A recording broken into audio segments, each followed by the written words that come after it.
Never mind deportations, which is something that the Liberal government should kind of be focusing on, but the Conservatives are saying we are absolutely going to focus on this.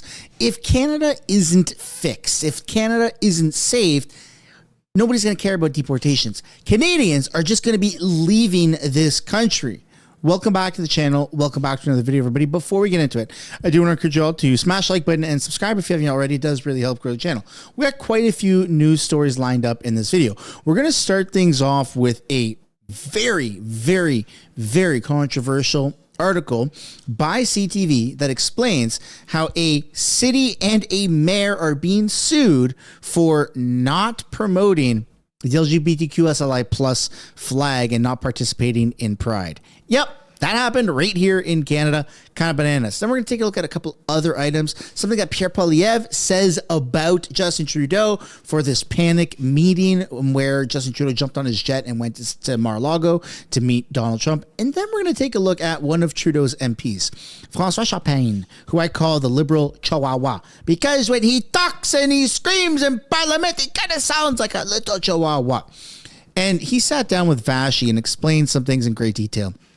And I'll be honest, it was kind of hard to understand. It was kind of hard to understand, but not for the reasons that you would think. And I don't know how to say it other than, wow, the Liberals really pride themselves on making sure that their cabinet is 50% women or more estrogen than testosterone. I'm gonna leave it there, and I'm gonna wait for your guys' comments down below in this video. Welcome back. Before we get into it, I want to encourage you guys to smash the like button and subscribe before we get into it. And without further ado, here is today's video. Starting things off with this crazy announcement here that a northwestern Ontario town has been fined $10,000 for refusing to celebrate Pride Month. Yeah, that's a real thing, apparently.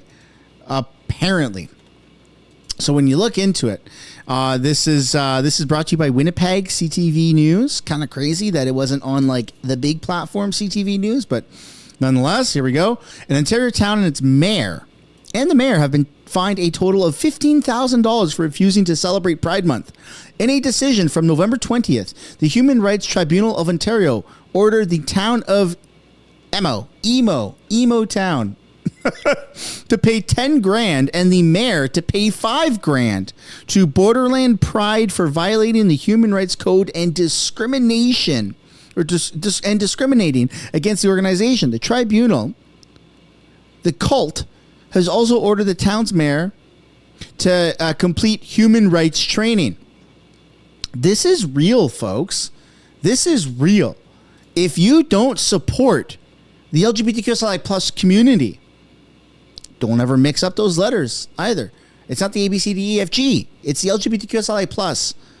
LGBTQSLI plus. If you don't support them, if you don't raise the flag, you're going to be fined. That's the world that we're living in. That's Canada. That's real. That's real. A mayor got fined 5 grand and the town got fined 10 grand. That's Canada. That doesn't make any fucking sense, if you ask me. And speaking of not making any sense, Joe Biden. Joe Biden. All right. Reverses his promise and pardons his son, Hunter, of federal gun and tax crimes. He said he wouldn't do it, and now here we are, and he's doing it. Let's take a look. Breaking news out of Washington this hour. U.S. President Joe Biden has pardoned his son Hunter, who was convicted earlier this year on federal gun and tax crimes.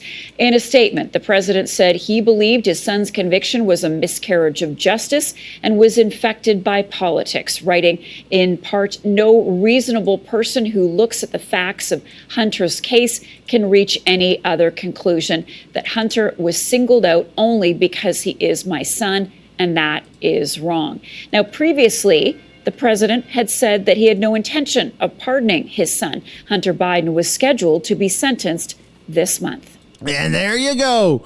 And Joe Biden pulls a sleepy Joe and says, you know what? We're going to reverse the decision. I know what I said, but I'm going against it now. And speaking of America, Canada and America relations are kind of iffy right now with the whole threats, of the 25% tariffs across the board that Trump did on Canada. So Canada just went behind America's back and signed a new trade agreement with Indonesia. So even though Justin Trudeau jumped on the plane and jet-setted carbon emission free, right? I don't know what kind of technology he has in that plane, but he sure wouldn't be polluting the planet, right? After how much of an advocate he is. That's a big no-no.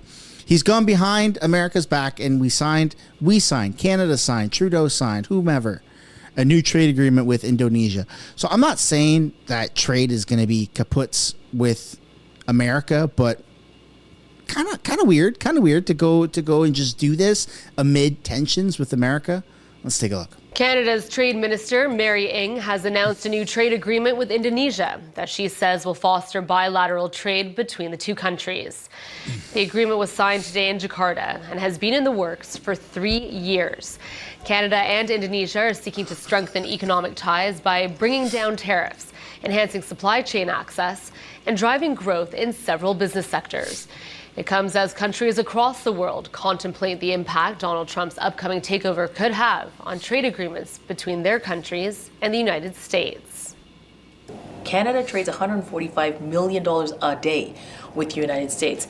And in all of the businesses that I have talked to, both in Canada, but also Canadian businesses that are doing business in the United States and American businesses that do business with Canada, tariffs raises costs. It raises costs for their consumers and for those businesses. So businesses businesses will be impacted.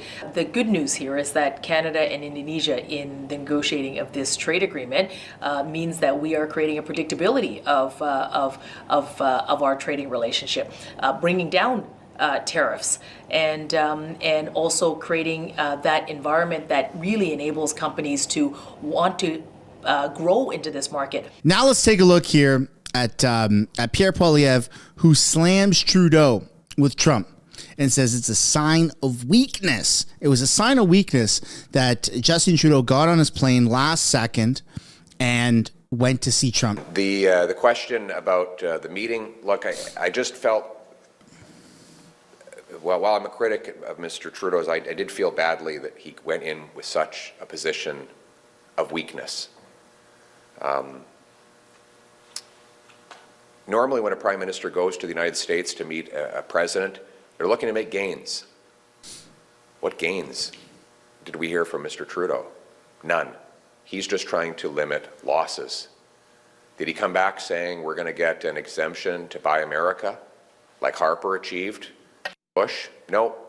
Buy America is still in place. Did he say we're going to get an end to the softwood lumber tariffs, like Prime Minister Harper got from President Bush? No. Not only are they still in place, Biden just doubled them. All Justin Trudeau offers is minimizing losses.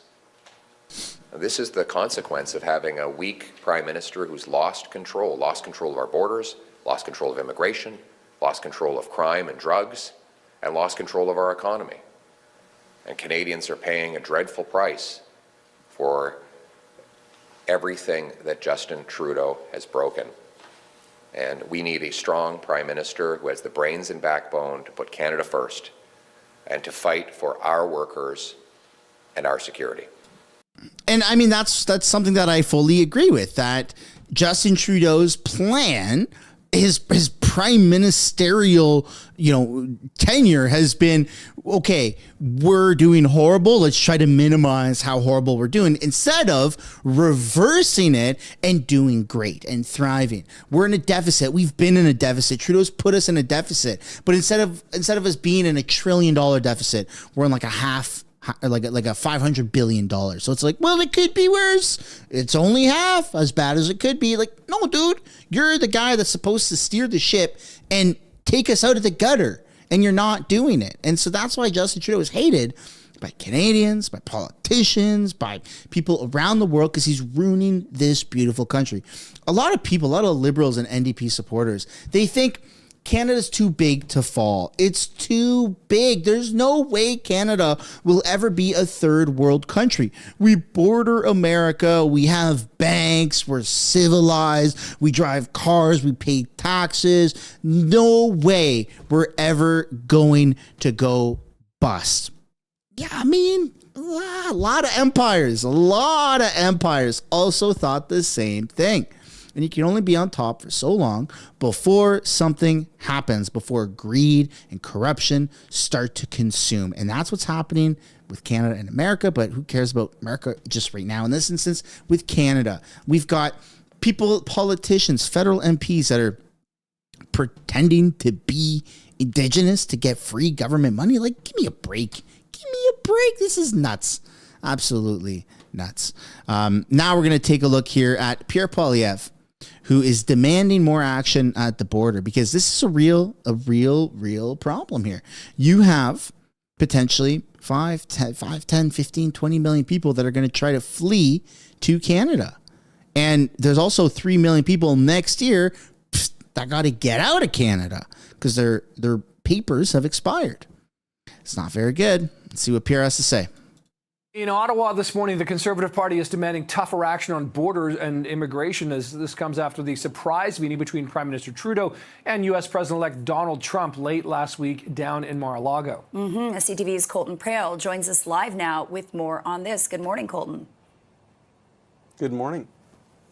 This was a pretty strong call from Pierre Poilievre that we heard on Sunday, specifically around the borders, calling for more forces to be deployed there, to deputize provincial police. Really, this has become such an increasing part of focus for the premiers, for the Conservative leader, and for the Prime Minister under these threats of the 25% tariffs. And what was interesting is what we learned from this dinner that took place on Friday night at Mar-a-Lago. The sources that we have are telling us that the understanding, at least in Ottawa and in the Prime Minister's office, is that there are no assurances that these tariffs can be avoided. And so the goalposts are moving from trying to explain the situation and how these tariffs could negatively impact Americans and Canadians, the difference between the U.S. border versus in the north versus the south, and how the problem when it comes to drug trafficking or illegal migrant crossings in Canada is significantly lower than the southern border through Mexico. The goalposts are changing from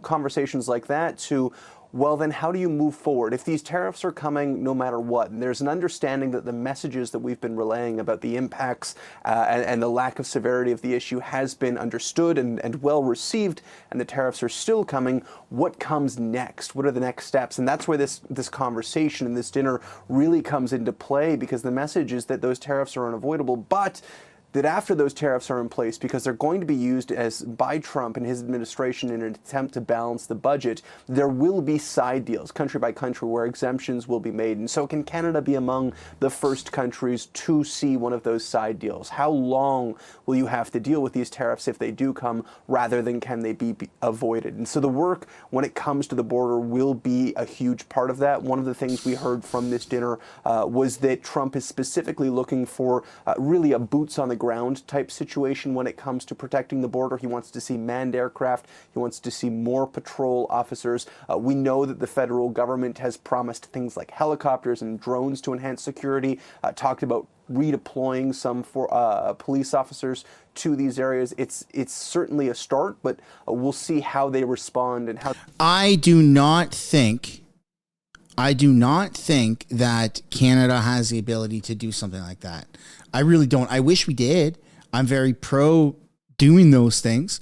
But Canada, for instance, we've been failing to hit our minimum GDP contribution limit, right? Or the minimum amount, 2% towards our defense budget. And we keep failing to do that. We're left vulnerable. We're one of the weakest countries in the entire world, right? And the only reason Canada hasn't yet been invaded is because we border America. But Trump even said, if you haven't paid the bills, nothing I can do. And so, I mean, come on. Like, we don't just need to have aircrafts patrolling our borders, but we also need to increase our defense spending. We need to increase that budget. And unfortunately, this is going to take a massive toll on a bunch of these social programs that we just can't afford right now. Sorry. I'm sorry that 200,000 kids aren't able to be fed at home and they have to rely on government assistance. That sucks. But the government should be trying to make life cheaper for parents so they can feed their kids at home. So we're not spending billions of dollars on 200,000 kids being fed. That, first of all, that's not a lot of kids for the amount of money that's going into the program. So that's a complete failure by quite literal definition. And I just don't know if Justin Trudeau, the Liberals, have what it takes to be able to pull this off. And I mean, Trump can literally, in the snap of his fingers, on January 20th, when he's sworn in, he can literally cause a recession in Canada if these tariffs go on. How they changed their approach after this dinner, because certainly the impetus to try to resolve these perceived problems is going to be significant. So, Colton, that's the situation in terms of the incoming Trump presidency, which we can now say will be happening next month. But in terms of Ottawa and Parliament, I mean, there's been gridlock, in terms of getting anything done, with the exception of the GST cut, that 2 months sort of holiday right now. But is there any chance the opposition could perhaps force an election before they rise for the holidays, maybe sometime around December 17th? Yeah, so because we saw that exemption made for the GST in between the privilege debates, there's a little hope that we could see similar moves from the Speaker. There's also still the potential that the Liberals could get support for a closure motion that would end some of these privilege debates. But it is expected that two things will happen. One, that we'll hear from the Speaker on when the opposition days will happen. We could see progress on that as early as this morning. The second is that we're likely to see a vote on the supplementary estimates, just making sure that Parliament is getting the money from its coffers so that it can actually spend on government programs and ensure that the country continues to run in the manner that we expect it to. That is likely going to happen at some point this week. And if we do see some progress on that opposition motion, or opposition days, I should say, we know the Conservatives plan to bring forth an opposition motion, which will be a confidence vote. And interestingly, will be made up entirely of words that Jagmeet Singh has used and said publicly. And they're going to try to paint him into a corner and force him to stand by things that he has previously said in an attempt to vote non-confidence in the government. Now, whether the NDP will actually do that remains to be Probably seen. not. But certainly they are targeting Jagmeet Singh whenever this next opposition day happens. Right. So this is something that's been in the works for a while. And this is the 4, 5, 6, 7D, 8D chess, however far you want to take it, that Pierre Poilievre is playing, right? It's phenomenal because Jagmeet Singh has literally used very certain words to support the GST tax break for Canadians. No taxes, well, no GST tax specifically for 60 days. So Pierre Poilievre took those words and said, awesome, that's phenomenal. I support tax breaks as well. Let's vote for a full tax break.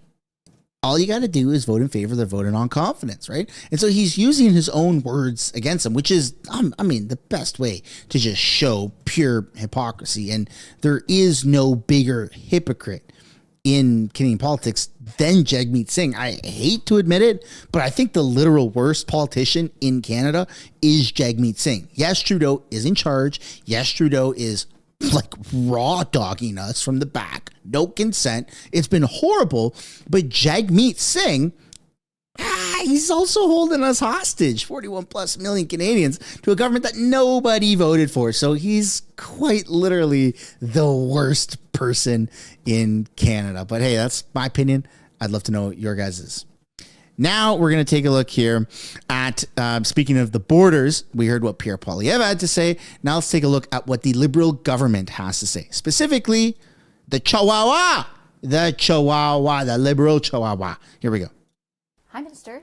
Thank you for having me. Thank you very much for making the time for the conversation. I appreciate it. It's always nice. I want to start off and ask you whether it is your gut feeling that Donald Trump actually wants to apply these tariffs, or he's using it as a negotiating tactic. Listen, if I look back, I mean, I always say you have to take what President Trump is saying seriously. That would be the first thing. But you also need to recognize... Is it just me, or he sounds a little feminine? Is the voice a little higher pitched? Is it just me? Or am I? Do they not have like proper bass? Not in his voice, but even in the microphone. Hello, Vashi. Hello, Vashi. Is my audio messed up, man? Can someone clarify in the chat? That's kind of weird. That he is fairly consistent in trying to create leverage. He's fairly consistent? In conversations or in negotiation. And that's why I think that... Well, he's sitting like a woman, so that makes sense. He said, when we saw that on social media, the two things that he focused on... The two things? Two things that we can work together on. First of all, when you say about protecting the border, obviously we want to protect the border. Secondly, when you're talking about... I can't help it. I can't help it. I am picturing I am picturing him with a wig over his hair, over his head, and just long hair and then high heels or something. Because we know the liberals, they wear the high heels and they walk around like a committee meeting, boardroom or something like that. Dude, I can't get it. I don't understand the lack of testosterone within liberals. Look, you don't have to be an axe swinging redneck with a pickup truck and that cuts wood and starts fires. You don't have to be that to be a politician. I get it, but what is on with this? What's going on with this here? Come on, Vashi, please listen to me. That part I don't understand. This is Canada. But interdicting the entry in fentanyl in Canada, this isn't our interest. Obviously, we want that as well. So I think on these two topics, and you've seen our response and say, yeah, we can put more detachments of our CMPs on the border. Premiers have said they can augment these forces. We can work with DEA in the United States and drug interdiction. So I think that about these issues, we're going to be, it's in our mutual interest to protect the border and interdict fentanyl. And I think then we can somehow separate that from trade, because that is a totally different issue. So I'd say at least the two things that he mentioned is two things that we can work together on. To be blunt, though, why weren't you already working on those two things? And not to insinuate that you're not doing anything, but I think we have. Vashi's voice has a bigger problem at the border, particularly where illegal. Her voice sounds not manlier. You know what I'm saying? Like it's not. She doesn't sound like a man, but she has a deeper voice than the Chihuahua. Unless my audio is messed up. I don't know, but I feel like my audio is not messed up. Migration is concerned has significantly increased over the last year. If you knew there was a possibility that President Trump could be in office and you knew that the border was crucial to him, as he signaled during the campaign, why wasn't your government doing more in advance to better position us for this possible threat? Yeah, I would challenge you a bit on that. Okay.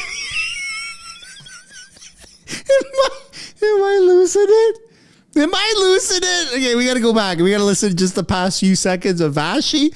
I want everyone to close their eyes and listen to the transition here. Crucial to him, as he signaled during the campaign. Why wasn't your government doing more in advance to better position us for this possible threat? Yeah, I would challenge you. I wish I would challenge this. Border and trade would be two things that would be the focus of President Trump. And I would say we've been preparing with the authorities for months now, with different scenarios, different planning, having the contingency in places.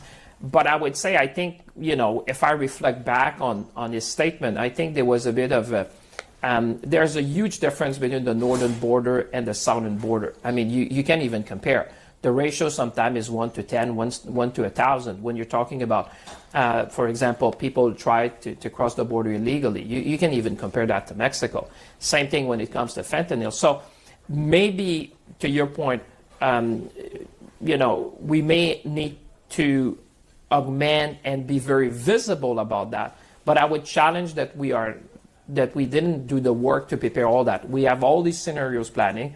We have the force ready. We have the equipment ready.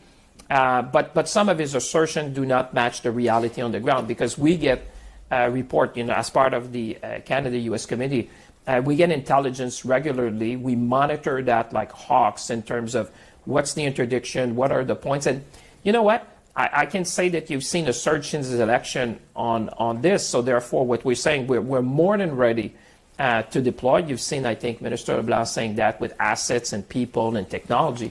But I think it's going to be for us as well to demonstrate to the president that obviously we take that as seriously as he does. You know, protecting our borders is in Canada's best interest. But my guess is he has, and part of the interrupt, my guess is based on the threat he's making that he does not have the impression that you do. And to put the facts on the table, you're absolutely right. There is hardly any comparison between what's happening in our border and Mexico. If I were to put the data to it, it's close to 24,000 in the last year through illegal migration compared to 1.5 million. So, however, that 24,000 signifies a doubling of the year before. So though the problem relative to Mexico is very small, it still has increased enough to raise enough attention with President Trump that he puts the same treatment on both our countries.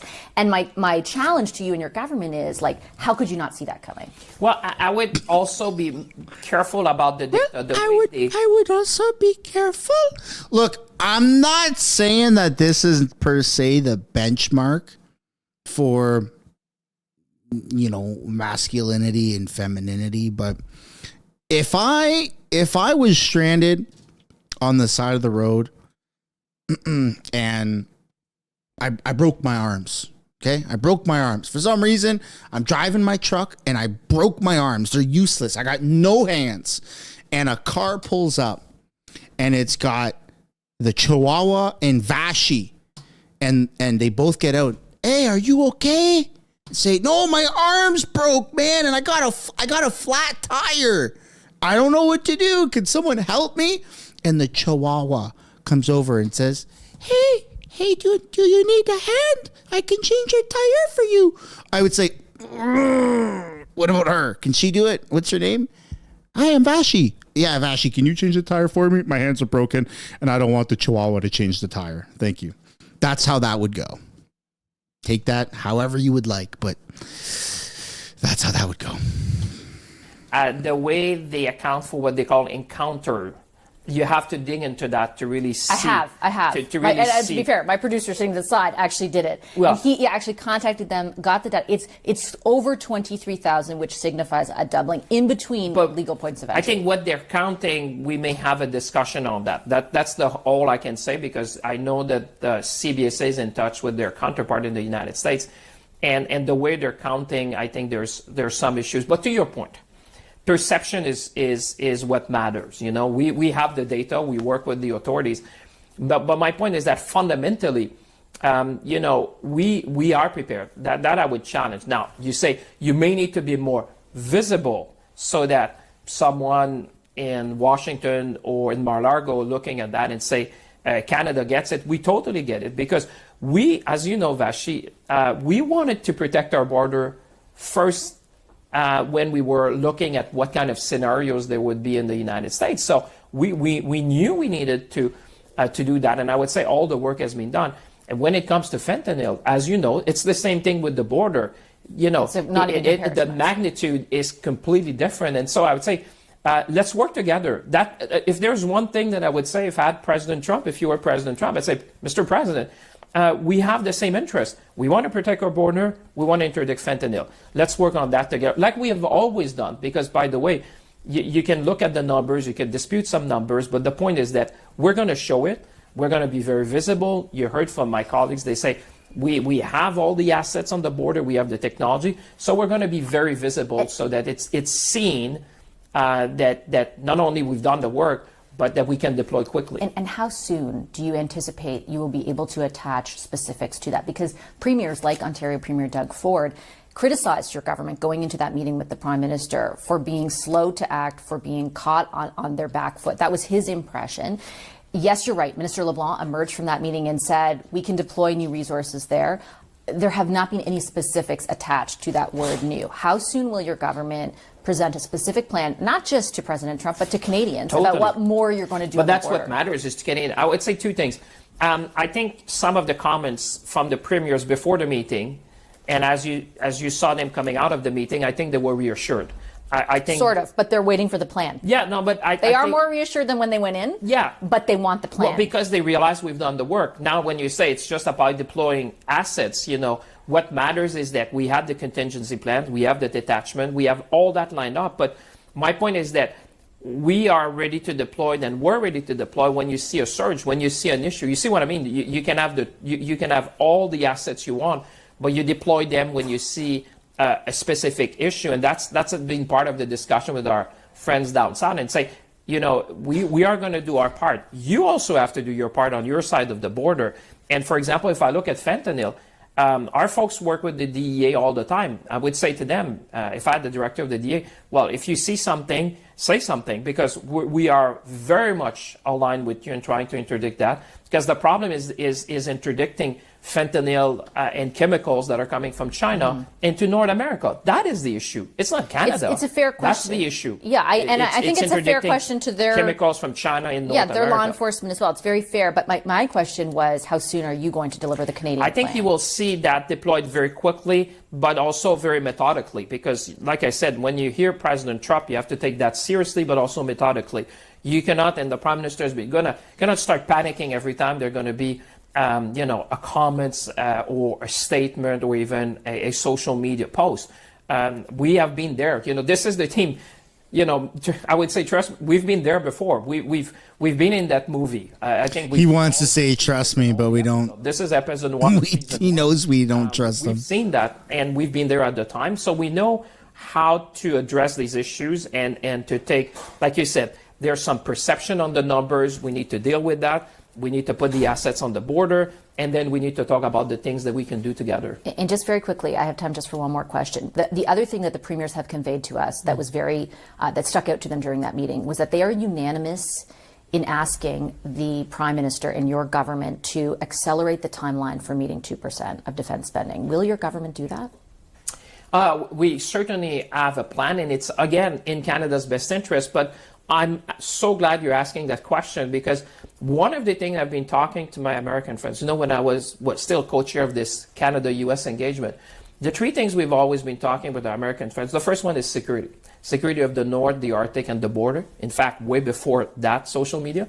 Supply chain resiliency, and you're talking about critical minerals, and I'll come to defense. And then you're talking about a growth agenda.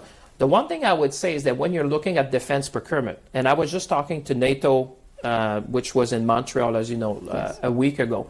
You have to look not only at the numbers, but what's happening also with respect to the manufacturing capabilities.